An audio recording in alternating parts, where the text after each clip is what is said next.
Di ba? Okay. Ano pa? Tatayo ako sa kalayaan ko sa bansang ito na pinakamatyan ng aking mga national heroes. Yan mga kababayan, bantayan po natin. Saglit. Kasi if you're talking about our national heroes, dapat magpakita ka naman ng katapangan, di ba? O, ang national heroes natin, kahit sibat lang ang hawak eh. Di ba? Kahit sibat lang ang hawak nila, lumulusob. Kahit wala silang mga makabagong sandata, lumulusob. Humaharap sa mga Kastila.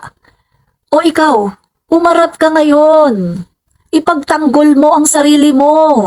Sabi mo, son of God ka. May-ari ng sanlibutan. Ipagtanggol mo ang sarili mo. Iharap mo ang mukha mo. Bakit hindi mo kayang iharap ang mukha mo? Bakit hindi mo kayang humarap? Ipakita mo na matapang ka. Hindi lang yung nagtatago ka dyan sa kung saan ka man nagtatago at naglalabas ka lang ng audio. Di ba?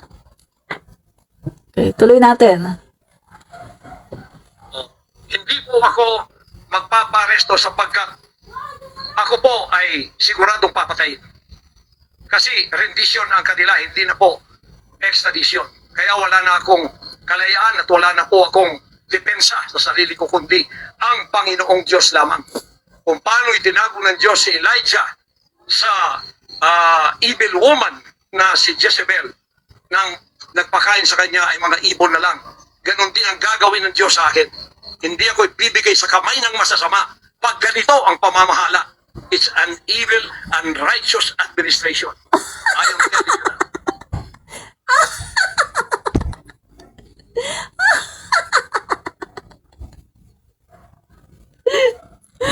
So, para pala kay Pastor Kibbs, kapag ang administrasyon ay hindi kumikitil ng buhay ng mga simpleng mamamayan, yan pala ay evil.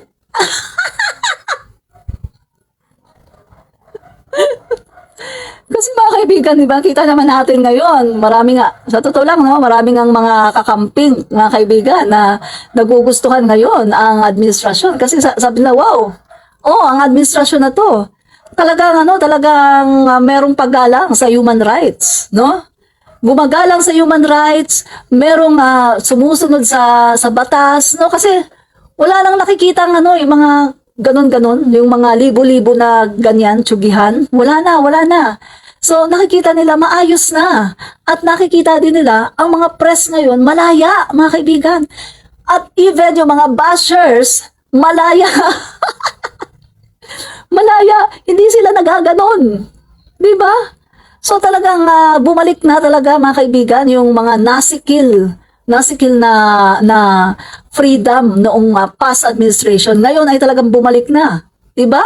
Ay ang dami ngayon, kaliw-kaliwang banat sa ating Pangulo, kay F. Elisa Marcos. Pero ayan, namamayagpag, buhay na buhay sila. Diba? Mga kaibigan. And kita nyo naman, si Kibbs. Kita nyo, nakakapagbigay pa siya ng audio niya.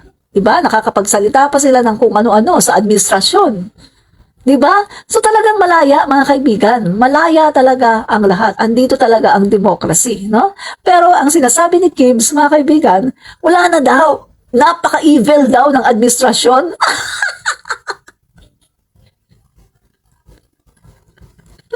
Evil pa pala yun, ha? So, ang gusto pala ni Kibbs, mga kaibigan, kailangan maraming ganunan, no? Para yun ang righteous. Para sa kanya, pag ang administrasyon ay maraming ganunan, yun ang righteous. Pero dahil ngayon sa administrasyon ni PBBM, ay wala nang mga libo-libong AJK, yan daw ay evil. Tuloy natin. Nakakatawa talaga to. Pinapatawa ako ni Kibbs, no? Bantayan natin to, mga kababayan ko. Ikaw lang. 73 Huwag mo years kami isama. Magse-74 years na ako dito.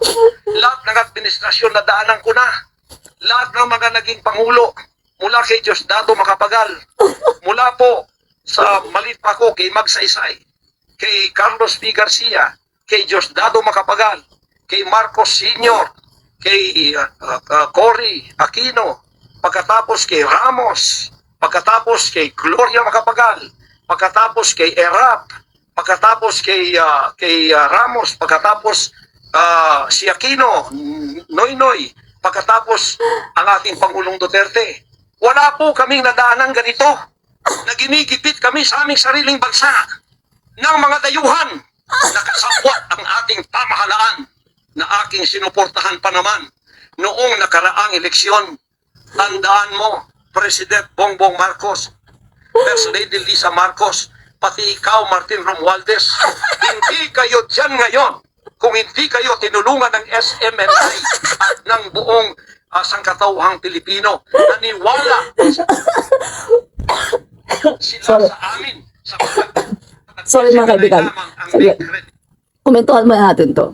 So, ayan, pabiktim, no? Pabiktim. O, panahon pa daw ni Diosdado Macapagal, andyan na daw siya. O, sinabi na niya lahat ng mga pangulo, no? Pinoy, Duterte, pagkatapos ngayon. So, eto lang daw, mga kaibigan, ngayon lang daw niya naranasan to. Eto masasabi ko sa'yo. Tama ang sinasabi, no? Na lahat ng kasamaan may katapusan. Hindi ka pwedeng forever na magtamasa, forever na magagawa mo ang mga kasamaan. Hindi yan. Lahat ng kasamaan dito sa mundo ay may katapusan. May wakas. Diba? Ganon lang yun, no? Lahat ng ginagawa ng tao, ng mali, meron yang wakas. Ito yung time na ang sabi siguro ng Panginoon, tama na. Putulin na natin itong puno na to kasi sobra na. Tama na yan. Ito yung time. Hello? Kung nagagawa mo yan noon, eto sasabihin ko sa iyo, kung nagagawa mo yan noon, dahil no mga panahon na yon, malakas ka sa Davao. PRRD, kinuha, inappoint ni Cory Aquino, inappoint mo na siya as vice mayor muna, and then naging mayor. Napakatagal na panahon yan. Ikaw na nga rin nagsabi na matagal na panahon mo ng kaibigan si RRD, di ba? So, anong ibig sabihin nun? Napakatagal na panahon na malakas ka rin sa Davao. Na untouchable kayo. Walang pwede sa inyong gumalaw. Di ba? Ngayon, ang panahon ngayon na tapos na sa pagkapangulo si RRD, mga kaibigan, although si Pulong ay, si Baste ay mayor pa rin ng Davao, pero eto na yon. Ang administrasyon na ito, sinasabi naman ng ating Pangulo, Bongbong Marcos, ayaw niya na merong maghari-harian. Kailangan kung ano yung tama, yun lang. Bawal ang merong naghahari-harian. Bawal ang may mga kurap, bawal yung kung ano, kasi sa bagong Pilipinas na tayo. Kaya talagang yung mga ginawa mo noon, darating talaga ang panahon na pagbabayaran mo lahat yan. Dahil walang forever. Diba? Wala namang forever eh. At kung ano man ang ginawa ng tao, na mga kasamaan sa kanyang sa buhay niya, mga kaibigan, hindi ka naman mananatili na ganun eh. Dahil darating din ang panahon na magkakaroon din ng wakas. Pastor ka, dapat alam mo yan. Lahat ng kasamaan ay merong wakas. Tandaan mo yan. Lahat ng pagmamalabis, merong wakas. Lahat ng pang-aapi, merong wakas. Payback time na tinatawag. Na lahat ng mga ginawa mong kasalanan, kasamaan dito sa mundo, pagdating ng araw, in God's perfect time and perfect timing, pagbabayaran mo lahat yan. At hindi ka makakatakas sa karma at sa parusa. Diba? Yun lang yun eh. Pastor ka pero hindi mo alam yan. Diba? Kaya huwag mong sabihin na ngayon lang nangyari ito. Ngayon lang sa administrasyon na to. Napaka-evil ng administrasyon na to. Hello. Hindi yan nangyari sa'yo noon. Kasi nga, noon, hindi pa masyadong kumbaga, ginagawa mo hindi pa masyadong kumbaga sa hindi pa puno yung salop. Pero ngayon, eto na yung perfect time. Punong-puno na yung salop. Kailangan ng kalusin. 'Di ba? Yun mga kaibigan. At eto yung perfect timing dahil unti-unti nang nawawala ang iyong koneksyon. Unti-unti nang nawawala ang inyong kapangyarihan. 'Di ba? Sa niniwala ako dun mga guys, lahat ng kasamaan merong katapusan. Yan. Tuloy natin mga guys. Kaya huwag niyang sabihin na ngayon lang nangyari ito. Opo, ngayon lang nangyari ito. Kasi nga, ngayon yung panahon ng paniningil ng iyong mga ginawang kasalanan, di umano. So kung gusto mong luminis ang pangalan mo, simple. Simple lang. Harapin mo ang lahat ng inaakusa sa'yo. Bakit hindi mo kaya? Harapin mo. Harapin mo yung mga babae na yan, mga witness na yan sa Senado. Harapin mo at sabihin mo sa kanila, harap-harapan. Nagsisinungaling kayo. Hindi totoo ang mga sinasabi nyo. Harapin mo sila. Bakit hindi mo kaya? Dahil ba sa hindi mo sila kayang harapin dahil alam mo, deep in your heart and in your mind, alam mo na totoo ang sinasabi nila? Ganun ba? Okay. Sa totoo lang sa totoo lang. Ibibili. Noong panahong yun. Sobrang ginawa nyo kay PBBM. Pwede nga kayong kasuhan, pwede nga kayong idemanda, pero sa sobrang bait ng ating Pangulo, hindi niya ginagawa yan. Hinahayaan lang kayo. Sa totoo lang. Hanggang ngayon. Ngayon, anong ginawa ninyo? Pinaggagawan ninyo kami ng kasalanan. Ililagay ninyo kami sa kahihiyan. Pagkatapos ibinilanggupan ninyo ang dalawa naming mamamahayag. Pagkatapos inaapi ninyo kami ng ganito-ganito lang. Ang aming pong tolerance, it has come to the rim. Our tolerance has been to the roof already. Saglit. Komentuhan muna natin yung sinabi niya kanina, no? Na, Hindi na po. ang sabi niya, mga kaibigan, Itong nangyayari parang gusto niyang sabihin or ipahayag na ang SMNI, na parang kaya nanalo si PBBM ay dahil sa SMNI, dahil pinromote daw siya ng SMNI, no? Doon sa debate, no? Sa The Probe, sa dalawang debate yun eh. Pero ito ang sasabihin ko. Alam niyo ba kung bakit na nakilala ang SMNI at tumaas ang kanilang views? Dahil pinaunlakan sila ni PBBM. Kasi mga kaibigan, si PBBM, sa totoo lang ang dami sa kanyang nag-i-invite, mga mainstream media, pero hindi niya pinapaunlakan. Pero etong SMNI, mga kaibigan, hindi sila sumuko at niligawan si PBBM para mapapayag ito na sumali sa debate. At sino ang nag-expose niyan? Mike Abe. Sabi ni Mike Abe, nandoon pa ako during that time, kaya alam ko na si PBBM ayaw. Pero hindi sumusuko ang SMNI, nililigawan si PBBM para mapapayag. At yun nga, pumayag si PBBM na sumali doon sa debate. Kaya kung titingnan natin mga kaibigan, ang SMNI ang merong malaking utang na loob kay PBBM dahil sa kanila tumaas yung kanilang views. At dahil sa kanila, na-recognize pa sila, di ba? Nakakuha pa ng award yung The Probe, di ba mga kaibigan? Nakakuha ng award yun eh. Kasi, bakit nila sasabihin, maling-maling sasabihin sinasabi ni Kibuloy na parang sinasabi niya na sila yung nagpasikat kay PBBM, na sila yung nag-promote kay PBBM. Hello! Nang bumalik si PBBM dito, tumakbo siya, nanalo. And even, nanalo din siya sa national election, naging senador. So, ibig sabihin, noon pa, talagang marami na ang talagang supporters ni PBBM. And even, nanalo pa siya sa vice-presidente. Nadaya lang. So, with or without SMNI, si PBBM ay kilala ng tao. Hindi kailangan ni PBBM ng SMNI para makilala.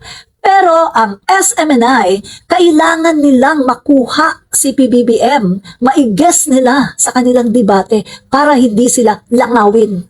Remember mga kaibigan, nung nagkaroon ng debate, no? The Probe, and then yung iba-ibang mga mainstream media, nagkaroon ng debate. Di ba absent si PBBM? Nakita, di ba, pinakita yung kanilang views, napakaliit ng views ng mga debate ng mainstream media na wala si PBBM. Ang liit ng views. Pero sa SMNI na dinaluhan ni PBBM yung debate, ang laki ng views. See? So, sino ngayon ang nakatulong? Ang nakatulong ay si PBBM. Natulungan niya ang SMNI para lumaki ang views at para makilala. Yun lang yun, mga kaibigan. Kaya mali ang sinasabi nitong si Kibuloy na sila daw ang nag-promote. Hello! Ang isang kilalang politiko hindi na kailangang i-promote ng kahit sinong social media or mainstream media. Hindi na kailangan dahil kilala siya noon pa. Wala pa ang SMNI. Bongbong Marcos na yan. Hindi pa man nagagawa or nasisilang ang SMNI, Bongbong Marcos na yan. Di ba? Kaya mali yung sinasabi ni Kibuloy. Tuloy natin. Kung pababayaan po natin ang ganitong mangyayari ng mga dayuhang tulad ng Amerikano, CIA, FBI, State Department, US Embassy, gigipitin tayo with the connivance of our own President and First Lady and other members of the Congress.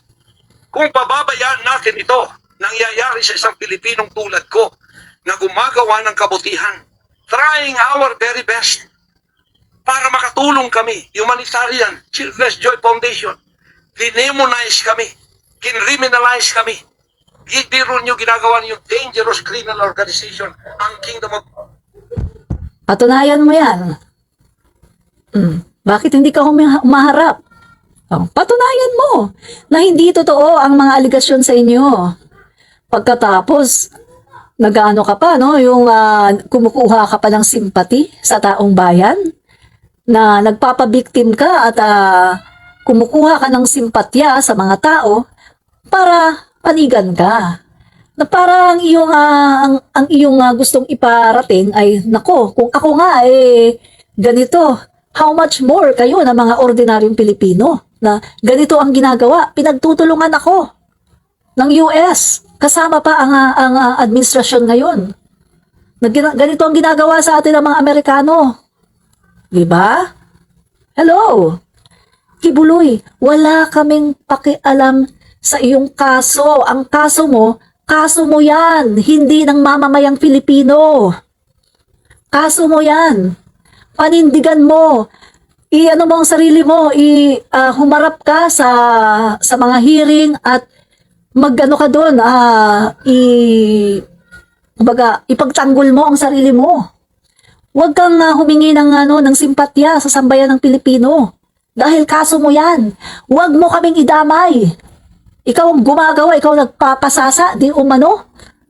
Sa gabi-gabi na iba-ibang babae, di umano pagkatapos ngayon. Eto na sinisingil ka na, isasama mo ang sambayan ng Pilipino. Hello! Magpakalalaki ka. Di ba? Magpakalalaki ka kung talagang lalaki ka.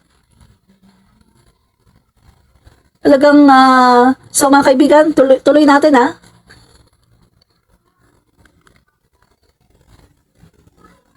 Jesus Christ, buong sanlibutan, ang akin pong 38 years na munga ng mga 6 hanggang 7 milyong kaluluwa na niwala sa katwiran at nagbago ang buhay. Ngayon, ginaganito niyo ako ng dahil sa inyong politika na Saglit. naman ay mga leader na tama. Oh, ayan na naman ha. Ayan na naman mga kaibigan ha. Kita nyo ha. Oh. Inaano na naman yan. Sinasamahan na naman yan ng politika. Mga kaibigan, sabi ko nga sa inyo. Wala pa si PBBM. Hindi pa si PBBM ang Pangulo. Meron na siyang marami na siyang kaso. Hindi pa si PBBM ang Pangulo, marami na siyang kaso, di ba? Hanggang sa umabot ngayon sa administrasyon ni PBBM, no? Na talagang sobra-sobra na, nagsilabasa na talaga, halos lahat ng mga nagrereklamo tungkol sa kanya, naglalabasa na. Kaya ngayon mga kaibigan, talagang parang full blast na ito kasi yung mga nabiktima niya, nagkakaroon na ng courage, no? Na tumatapang na talaga sila na ilabas yung kanilang mga testimony kasi nakita nila bumabalik na yung demokrasya sa press, no? Yung freedom of speech, freedom of expression, lumalabas na, mga kaibigan, na at hindi na nasisikil yung kanilang mga sarili. Kasi dati kapag sila ay nagsasampa ng kaso, basura ka agad, no? Hindi na sila pinapakinggan, walang nakikinig kasi nga alam niyo naman, 'di ba? Hindi na natin kailangang ulit-ulitin. Malakas siya sa Davao. At ang dating Pangulo, mga kaibigan, ay ang kanyang kaibigan. So, alam na natin yan. Pero ngayon nawala na. Eto na, naglalabasan na, tumatapang na, nagkakaroon na sila ng kalayaan para sabihin yung kanilang mga experiences. No? Para talagang magkaroon sila ng hustisya. Eto na yun, mga kaibigan. So, eto, sinisisi niya, no? Ito si Kibuloy, ang administrasyon natin ngayon. Pero kung titingnan natin, noon pa. Pero ngayon nga lang talaga nagkakalakas ng loob itong mga biktima. Dahil nakita nila na sa administrasyon ni Pangulong Bongbong Marcos ay meron na silang hope, may pag-asa na sila ay mabibigyan ng hustisya. Dahil syempre, wala na yung dating Pangulo na nagpoprotekta. Kaya Kibuloy, no? Yung dating Pangulo na kaibigan ni Kibuloy, no? So, eto na yun mga kaibigan. At galit na galit naman si Kibuloy, no? Sinisisi niya ang ating Pangulo, ang administrasyon. Na kung titingnan natin, sino ba ang gumawa ng kasalanan? Diba? Tuloy natin. Na maniwala ako sa isang leader na matuwid at akin siyang itaas. Pagkatapos na dito kayo kadesperado. Mga kaibigan, yung sinasabi niyang leader na matuwid at itinataas niya ay si dating Pangulong Duterte.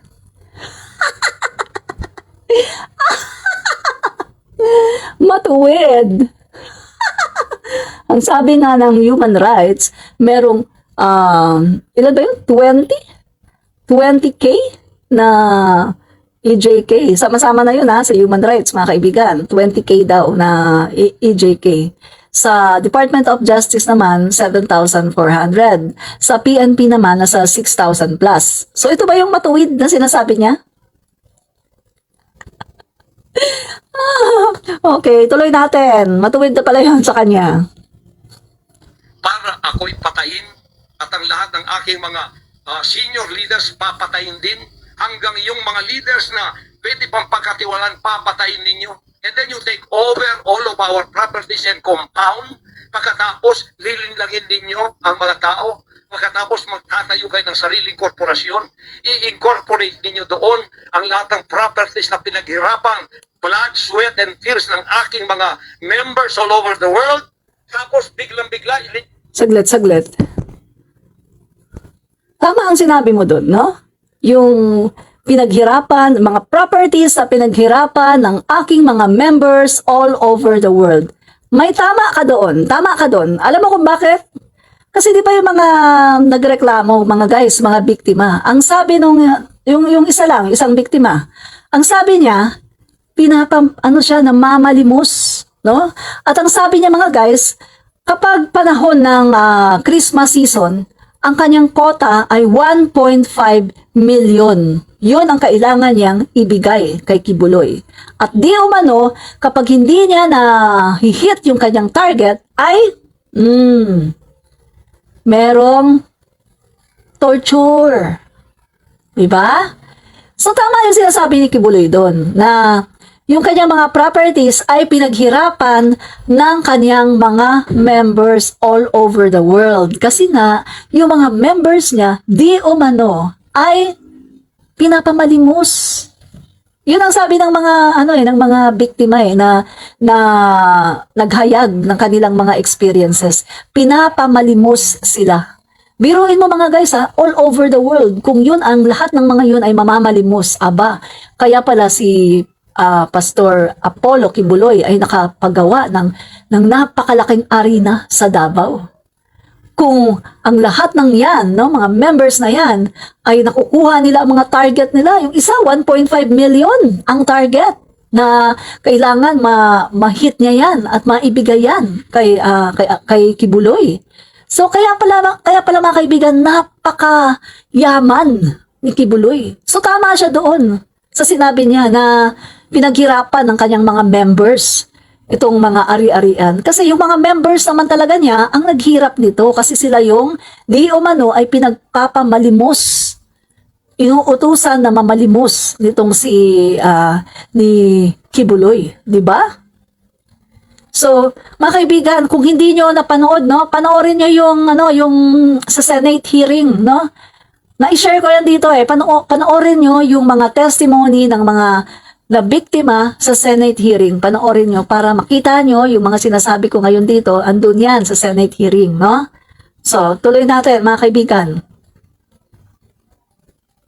Lipat niyo doon sa inyong bagong korporasyon at pagkataas itataas ninyo ang kamay ng isang tao tulad ni Bancari at sasabihin niyo, ito ang leader ninyo ngayon. Ano ang Kingdom of Jesus Christ? Political government? Hindi po ganon. Mangyari ng mangyayari. Hindi po papayagan ng Panginoon Diyos ang mga bagay na itong nangyayari. Mga kaibigan, ang dami na niyang speculation. Ang dami na niyang speculations, mga kung ano-ano. Tuloy natin. Nangyari sa ating bansa sa mga sandali ito. Kung ako, mabuting tao, kung ako nangangaral ng katuwiran, kung ako tumutulong ng kusang loob at hindi nagpapautang loob kanino man, ginaganito ako, sino ba kaya kayo, mga kababayan ko? Bumukas na po ang mata natin, magkaisa na tayo at alisin ang evil administration na ito na siyang ginagamit ng masamang espiritu upang ang kadiliman ay umalot sa buong bansang Pilipinas. Alam ko, mahal ninyo ang Pilipinas, mga Pilipino. Naghihintay lang tayo ng tamang pagkakataon. Nakakatawa, mga kaibigan, ha? Babang ibang pagkakataon. Alisin daw. Sabi niya, mga kaibigan, ha? Magkaisa na daw tayo. Magkaisa na daw tayo, mga kaibigan. Alisin ang evil administration. Nagpapatawa.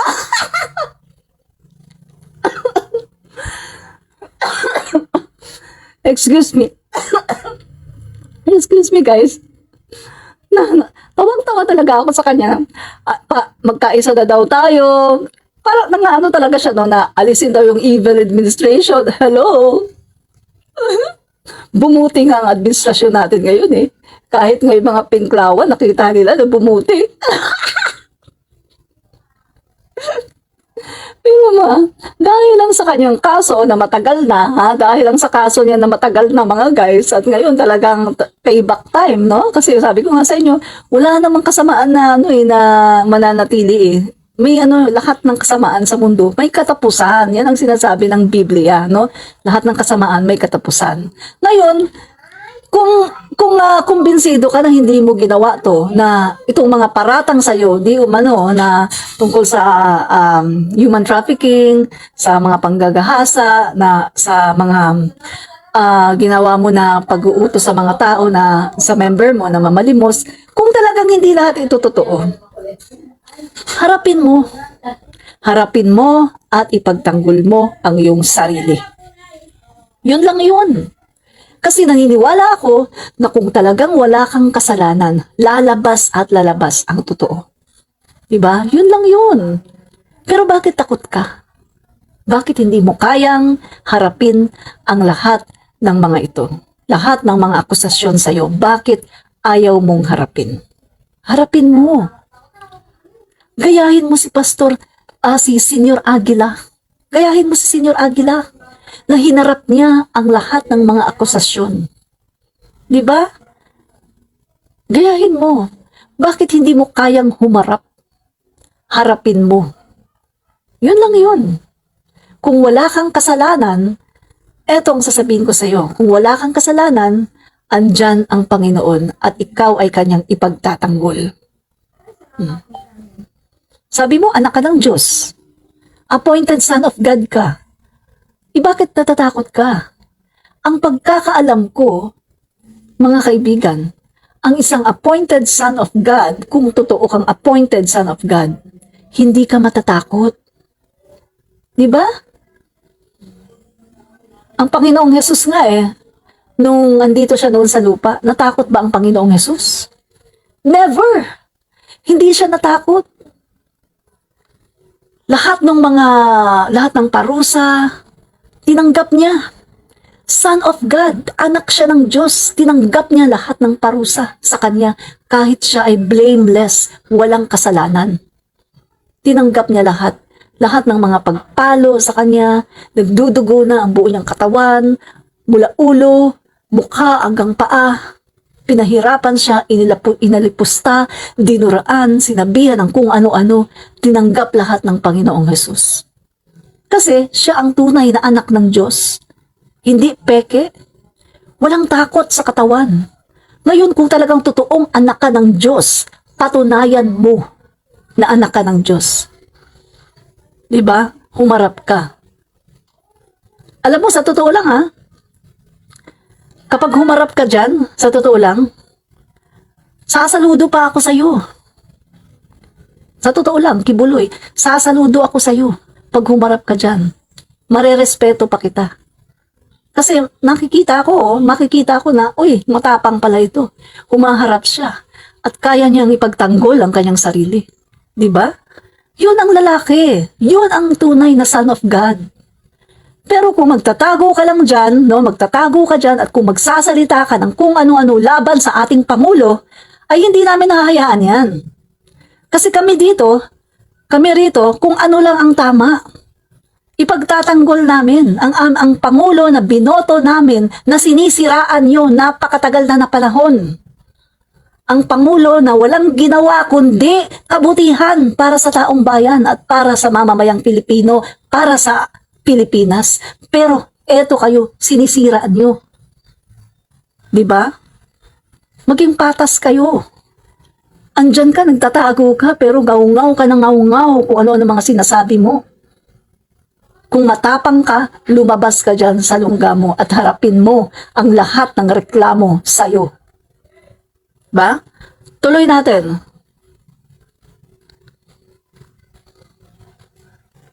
Tingnan niyo yung droga.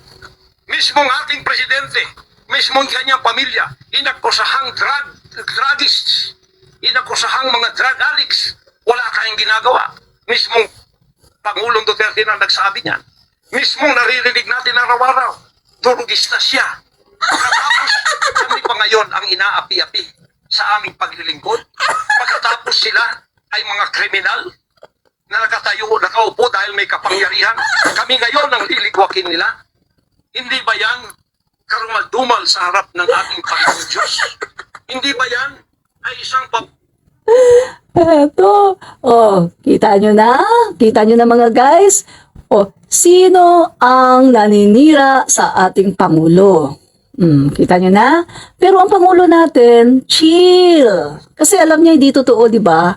Sabi ko nga sa inyo, sino ba ang may manifestation na nagdodroga? At sino ba ang umamin na gumamit ng marijuana sa loob ng Malacanang to keep him awake sa lahat ng kanyang mga night or midnight meetings? Sino yon? Diba? Ang dating Pangulo, inamin niya mismo sa isang nagsasalita siya hindi ko alam kung press con yun kasi maraming mga tao sa loob ng Malacanang. Inamin niya mismo na gumagamit siya ng marijuana sa loob ng Malacanang. Bumabatak sa loob ng Malacanang just to keep him awake para sa kanyang mga midnight meetings. Diba? So mga kaibigan, may video yan. Pagkatapos aakusahan nila ang Pangulo Bongbong Marcos. Sino din ba ang umamin na nagfe-fentanyl? At sino ba yung nagsabi na, nakapunta na ba kayo sa heaven? I've been there and feel like cloud 9. Sino yun? Alam nyo na, ang dating Pangulong Duterte ang umamin na nakarating siya sa paradise dahil sa fentanyl. At umamin din siya sa isang press conference ba yun? Or basta nagsasalita siya, umamin din siya na na-overuse niya ang fentanyl. Sino ang may manifestation na gumagamit? Sabi ko nga sa inyo, kung ating pag i-describe natin, no? Tingnan nyo PBBM, buo ang pamilya. Buo. Ang mga anak, magagalang, maayos, mga tahimik lang. Iisa lang ang asawa ni PBBM. Yung nag-akusa naman sa kanya, alam niyo naman, di ba? May other woman, may anak sa ibang babae, at kilala na mahilig sa babae. At meron pang mga komento kahit doon yung merong namatay na missionary, na Australian missionary sa Davao. Nung namatay yun, nakuha pa niyang magsabi na sana daw, bago daw pinatay, ay nauna muna siya sa pila. Sino ngayon ang may manifestation na drug addict? At ang drug addict, ano pa? Yung manifestation, gumaganon ng tao. Si PBBM ba gumaganon ng tao? Wala. Di ba? Walang ginaganon si PBBM. Mismo yung dating Pangulo, ang sabi niya si PBBM, sobrang bait, kahit langaw, hindi daw kayang patayin. Di ba? O sino ngayon ang may manifestation? O, kilala, alam na natin. At kita niyo naman si PBBM, 2 beses nagpa-drug test. Isa sa St. Luke's, isa sa police station. Diba? So, alam na this. RRD, wala. Wala siyang drug test ever since. Alam na natin mga kaibigan. Kasi ang isang tao na nagdodroga, may manifestation yan. Sabi ko nga sa inyo nakikita yan sa kilos, sa pananalita, sa buhay. Balikan natin ang sinabi ni RRD. Ang sabi ni RRD mga kaibigan, sa isang pamilya, meron lang diyang isa, kahit isa na nagdodroga, dysfunctional na yan. Uwasak ng pamilya. Mga kaibigan, PBBM, buo ang pamilya. Sino ba ang wasak ang pamilya? Di ba yung nag-akusa sa kanya na nagdodroga siya? Yun ang wasak ang pamilya. Si PBBM buo. Masaya ang pamilya. Iisang asawa. O doon pala, alam mo na no? Ano pa? Mga kaibigan, akusa sila ng akusa na ganun si PBBM. Pero tingnan mo, pagdating sa pananalita, mga kaibigan, ang isang tao na nagdodroga, naaapektuhan ang isip. Ang isip tingnan nyo mga kaibigan. Tingnan nyo magsalita ang dating Pangulo, Duterte. Pag nagsasalita siya, pag nag-i-speech siya, mabagal. And then, humihinto siya na parang nag-iisip. May mga instances na hindi na niya kayang buuin, hindi niya siguro makuha kung ano yung right word na dapat niyang sabihin. So, ginagawa niya, binabago niya, bago na naman ang topic. And then, hihinto siya, medyo mag-iisip, tas bago na naman ang topic. Mga kaibigan, kung very observant kayo, tingnan niyo ang mga speeches ni dating Pangulong Duterte. Sa isang speech niya, maraming topic. Kasi wala nga hindi niya mabuo. Isang manifestation yan, mga kaibigan, ng nadadamage. Hindi na masyadong nagpa-process ang brain. Pero si PBBM, kita niyo naman, pag nag-speech, nakakapag-memorize pa ng speech. Kapag nagsalita. Tapos kapag kaharap niya, mga kaibigan, ang iba't ibang leader sa mga maraming leader sa iba't ibang bansa, nakita niyo naman kung gaano kagaling ang Pangulo natin. Kung adik yan, hindi yan makakapagsalita ng ganyan. Hindi yan makakapag-decide ng maayos. Yun ang adik. Merong manifestation. Lumalabas, nakikita sa itsura, sa pananalita, sa pag-iisip, sa pagpaplano, sa pagdi-decide. And even, ang Pangulo natin mga kaibigan, health conscious, nag-gym. At siguro alam niyo naman din na 81 or 83? I think 1983 or 81. Nakalimutan ko yung exact na time, no? Ang Pangulo natin ay